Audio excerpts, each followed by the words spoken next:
You've been speaking to young people, and we're going to talk briefly about their aspirations, which party out of these 48 makes them tick. But you have an obsession with gangsterism. You want to go to the northern areas. What is wrong with you?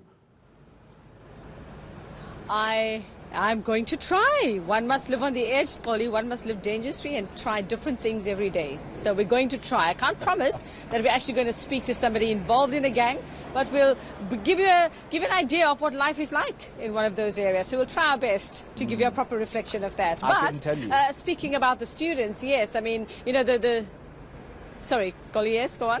Well, I was about to say to you that it's a very scary area. I've been there before, but talk to us about these young people you spoke to.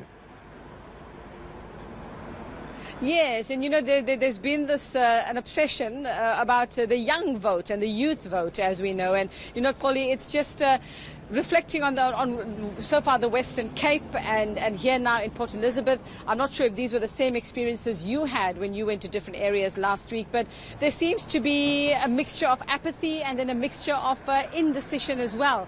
When we talk about where students are voting, where the young South Africans are voting, the two students that I spoke to this morning, both going to vote, both saying yes, they have to vote because they've been given the right to vote, but still undecided about who they're going to vote for, especially here in Port Elizabeth. I mean, one student saying, I asked him about the change in mayorship, Mongameli Bobani now being mayor after toppling Athol Trollop last year after that entire saga and the vote of no confidence saga.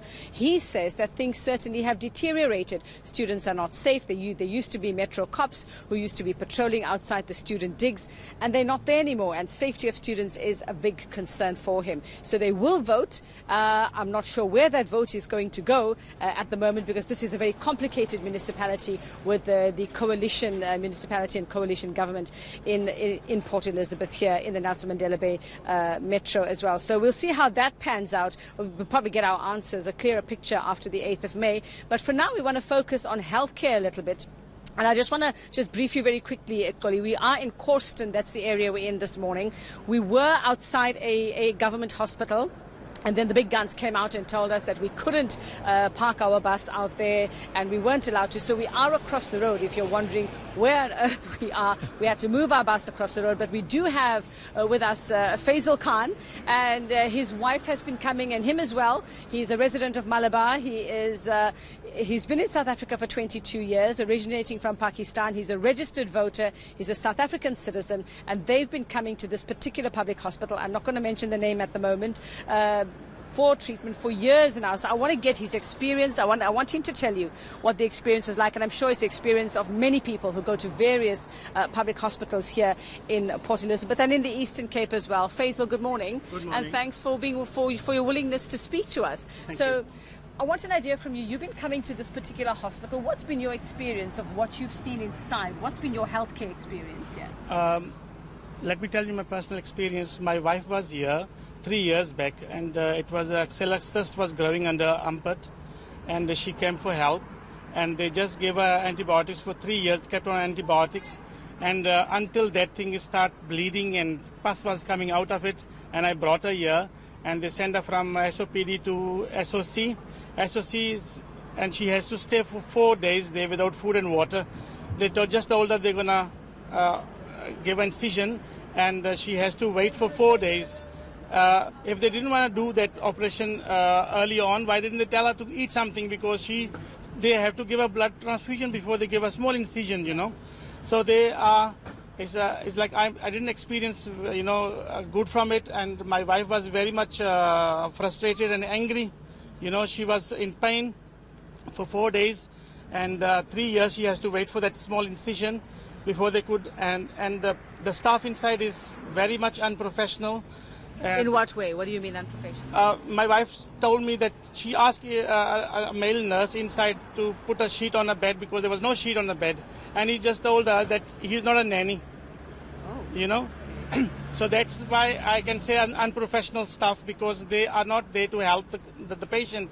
They are just there for their own need, you know. And last week we saw there was a video going on a social media. It was viral video where they're showing that the staff of the hospital is drinking on duty. Yes, I think we saw that video going viral where it was a man on duty, what looked to be a beer bottle in his hand, Yes. and the patient having to say, Yes. listen, this is what you need to do, open a case file. That is under investigation still, so we'll wait to see what happens. It is the same hospital where we are outside. Faisal, I also want to know, you were a victim of xenophobia. You come from Pakistan. A very quick idea of what happened to you and your family. 2nd of May last year, 2018, the people in our area who lives in informal settlements, they wanted to protest for their houses now. And now they start blockading the road. They start putting the roads, bricks and stones blocking the road and burning the tires. And we informed the local police station, Kabiha Park, our local police station, that there is xenophobia is going to happen here in this area. They must do something.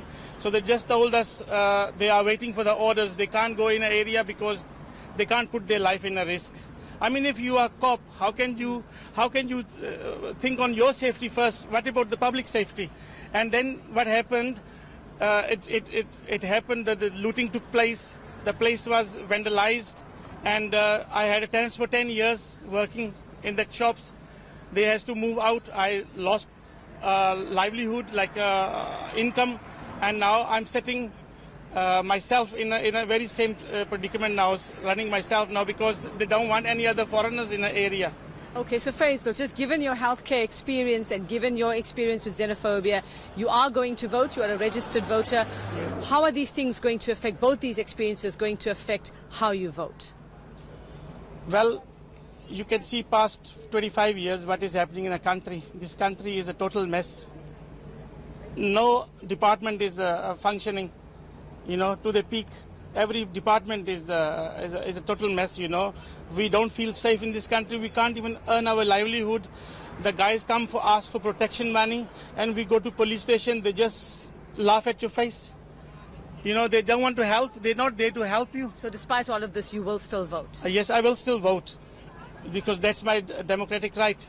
I must vote, but I don't know who must I vote now for. All right, so that is it, Koli. The people want to vote, they want a better life, and I'm sure taxpayers are going to go, I pay taxes for a nurse to tell a patient that I'm not your nanny, so I can't put a sheet on your bed. I wonder how people really feel about that. So that's why we have all this indecision. Is it the devil you know or the devil you don't? A rock and a hard place. All the cliches you can think about, I think, are going to emerge ahead of this election and the vote on May 8th.